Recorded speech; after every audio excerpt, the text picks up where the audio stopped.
வணக்கம். பொள்ளாச்சி டுடே செய்தி தொகுப்பு. வால்பாறை நகராட்சி சார்பாக பொங்கல் பண்டிகையை ஒட்டி புகையில்லா போக்கை கொண்டாட உறுதிமொழி ஏற்று விழிப்புணர்வு ஏற்படுத்தினர். கோவை மாவட்டம் வால்பாறை நகராட்சி சார்பாக பொங்கல் பண்டிகையை ஒட்டி போகி பண்டிகையை புகையில்லா போகி என உறுதிமொழி ஏற்பு நிகழ்ச்சி நகராட்சி சுகாதார ஆய்வாளர் செந்தில்குமார் தலைமையில் நடைபெற்றது. இதில் வால்பாறை பகுதியில் பணியாற்றும் தூய்மை பணியாளர்கள் சுமார் 100க்கும் மேற்பட்டோர் கலந்து கொண்டு போகி பண்டிகை உறுதிமொழி ஏற்றனர். தொடர்ந்து கழிவுகள் எண் பொறுப்பு மற்றும் ஈரக்கழிவு மற்றும் உலர்கழிவு ஆகியவற்றை வீடு வீடாக சென்று கழிவுகளை சேகரித்து உரிய தூய்மை பணியாளர்களிடம் குறிப்பிட்ட நேரத்தில் முறையாக ஒப்படைப்போம். மேலும் சாலைகள், வாய்க்கால்கள், காலியிடங்கள், நீர்நிலைகள் உள்ளிட்ட பகுதிகளில் உள்ள குப்பைகளையும் சாலைகளில், தெருக்களில் குப்பைகளை வீச மாட்டோம். பிளாஸ்டிக், திடக்கழிவு உள்ளிட்டவைகளை எரிக்க மாட்டோம். என் குடும்பம், குழந்தைகளுக்கும் மற்றவர்களுக்கும் அறிவுரைகள் வழங்கி உறுதிமொழி ஏற்றுக்கொண்டனர். இந்த நிகழ்வில் சுகாதார ஆய்வாளர் செந்தில், நகராட்சி சூப்பர்வைசர், தூய்மை பணியாளர்கள், நகராட்சி அலுவலக பணியாளர்கள், ஓட்டுநர்கள் உள்ளிட்டோர் கலந்து கொண்டு உறுதிமொழி ஏற்றுக்கொண்டனர். திமுகவுடன் கூட்டணியில் உள்ள கட்சிகள் சம்பளம் வாங்கும் ஊழியர்கள் என சட்டமன்ற உறுப்பினர் பொள்ளாச்சி ஜெயராமன் விமர்சித்துள்ளார். பொள்ளாச்சி நகராட்சிக்குட்பட்ட கரிக்காச்சோழன் வீதியில் சட்டமன்ற உறுப்பினர் நிதியில் இருந்து 10 லட்சம் ரூபாய் செலவில் மழைநீர் வடிகால் அமைக்கும் பணிகளுக்கான பூமி பூஜை நிகழ்வு நடைபெற்றது.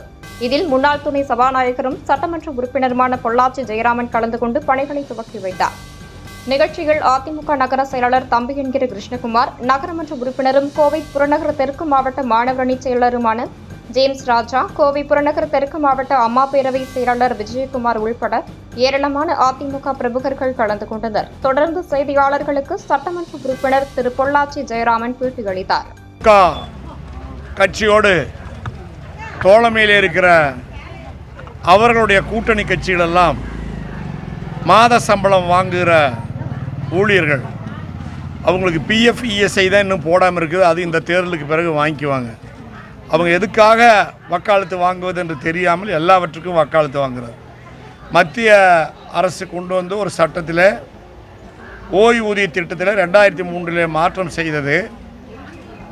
அதை பற்றி தொடர்ந்து 20 ஆண்டு காலமாக அரசு ஊழியர்கள் கோரிக்கை வைத்தார்கள்.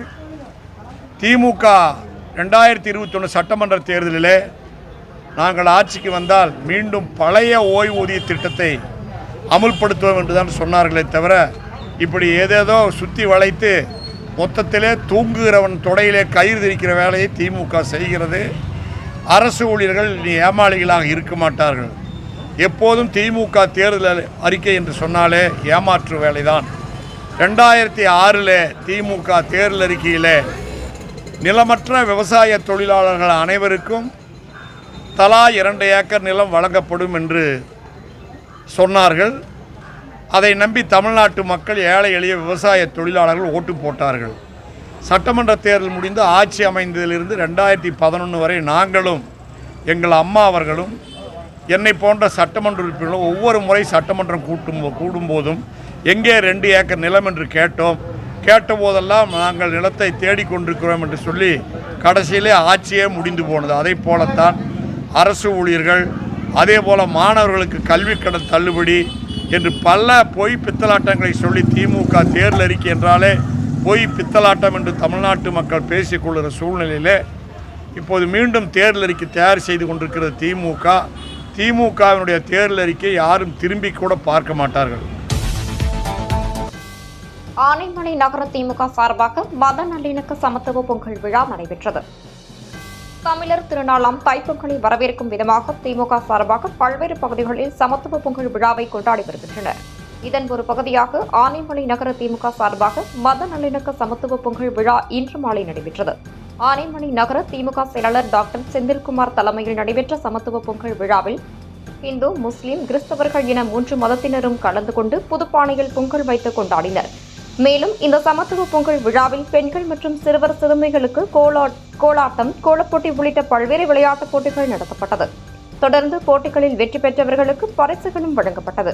இந்த சமத்துவ பொங்கல் விழாவில் ஆனைமலை பேரூராட்சி தலைவர் கலைச்செல்வி, ஆனைமலை பேரூராட்சி கவுன்சிலரும், ஆனைமலை நகர திமுக துணைச் செயலாளர் அபுதாகிர் உள்ளிட்ட திமுக நிர்வாகிகளும் பொதுமக்களும் என ஏராளமானோர் கலந்து கொண்டனர். செய்தி தொகுப்புகள் இத்துடன் நிறைவடைகிறது. மேலும் தொடர்வதற்கு இந்த சேனலை சப்ஸ்கிரைப் செய்து கொள்ளவும்.